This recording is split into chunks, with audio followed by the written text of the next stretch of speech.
Hello? I've heard you're designing fashionable clothes for every occasion, so I thought... Bad moment.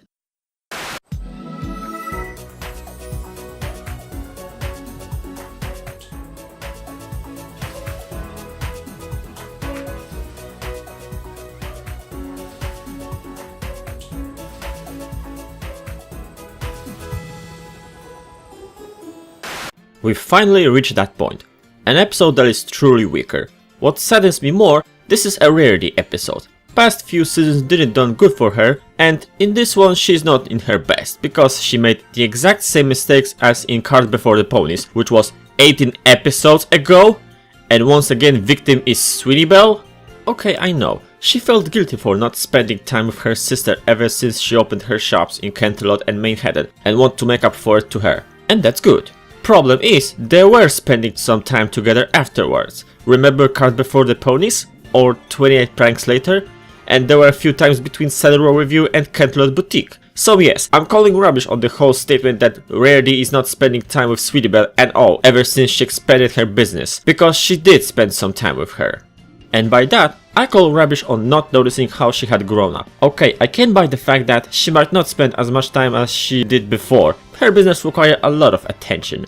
What I'm not buying is the whole she didn't notice how much Sweetie Belle grown up. This might not be a problem if she would met her after some long time, like a year or more. But even then, normal family members should notice the growth and so realize the fact that maybe she's not into the same thing as she was before. Or maybe at least ask what she wants to do to avoid misunderstanding and awkward situations. But here's a problem. I highly doubt that there is a year gap between this episode and 28 Pranks Later, last time when we've seen them together. At best it would be maybe a few months, but no more than 6. I don't think few months ago Sweetie Belle was still into the same thing as she was as a filly, so even if she didn't notice every change, Rarity should notice the fact that her sister might be too old for some activities. Plus, she now has some important responsibilities ever since she got her cutie mark, which Rarity's seen by herself. Big responsibilities makes you more mature. And, like I've said, this is exactly the same problem as in Cart Before the Ponies, which was not that long ago and after Saddle Row Review. However, in this case, the conflict actually works better. First, Rarity is not driven by revenge, but she genuinely wants to spend more time with her sister and do something nice for her, not for herself. And Sweetie Belle, although she should say that she would rather do something else earlier, I understand that she didn't want to make Rarity feel bad for her goodwill. However, it doesn't change the fact that Rarity was completely oblivious to the fact that Sweetie Belle is not enjoying her time. Not to mention, Sweetie suggested her a few times that she actually prefers something else, and even after she yelled her that, Rarity still didn't get it. Once again, what she needed was some point to shove that message into her face. Almost because she was listening to the conversation between Crusaders and Zipperwheel. Then she finally understood the problem. And once again, it's the kids who are smarter than the adults. Gladly, this episode has some good elements. The whole puppy plot is a really nice parallel to Rarity and Sweetie Belle plot. Thanks to that, the same moral about growing up and change of interest equally leans toward both younger and older audience, simply because this is a very true situation in both cases.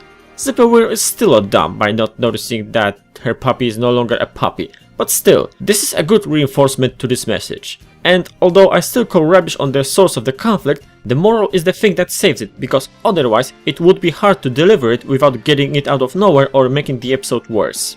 What I also like is another look on CMC and how they are handling their responsibilities, sometimes maybe in a dangerous to life way, but it's a nice touch that their wall of possible ways to get their cutie marks was replaced by the wall of memories, showcasing all the ponies and Griffin that they've helped with their problems. And that big pile of files about ponies that need their aid is also a nice touch. By that, Crusaders are still a consistently written group who are constantly helping other ponies.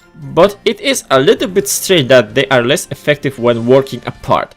How is that possible? It took them so long to notice that the puppy is actually not a puppy anymore?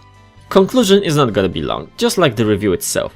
I personally like how the CMC are portrayed in this episode, the fact that they enjoy helping other ponies, but at the same time they are taking this seriously. Moral is also a strong part by being so true to life and relatable by both kids and adults. Those elements are saving this episode's quality quite substantially. Still, that doesn't change the fact that the source of the conflict is rubbish and once again, Rarity is hit by idiot stick. to be honest, at some point I've even cringed a little bit because of her obliviousness. Okay, it's fine that you are missing the time you two were spending before and things you've used to do together, but even if that reinforced the moral, it doesn't change the fact that it should be her to know that treating her sister like a fool is not the way to bring back those moments. I don't know, something is not right when it's the kids that are giving the adults a life lesson like this. By all means, this is not a terrible episode. I'd still would rather watch it than Carl Before the Ponies, but I can't say this is a good episode. I don't know if I can say this is an average episode, but for sure I can say that Sisterhood Social is still a far better episode about family bond between Rarity and Sweetie Belle. This one, however, have their adorable moments and their good moral, but because of the execution and source of the conflict, the episode is, unfortunately, lackluster. I'm Sharpwit and... wait, is that Chili Mac? I thought... No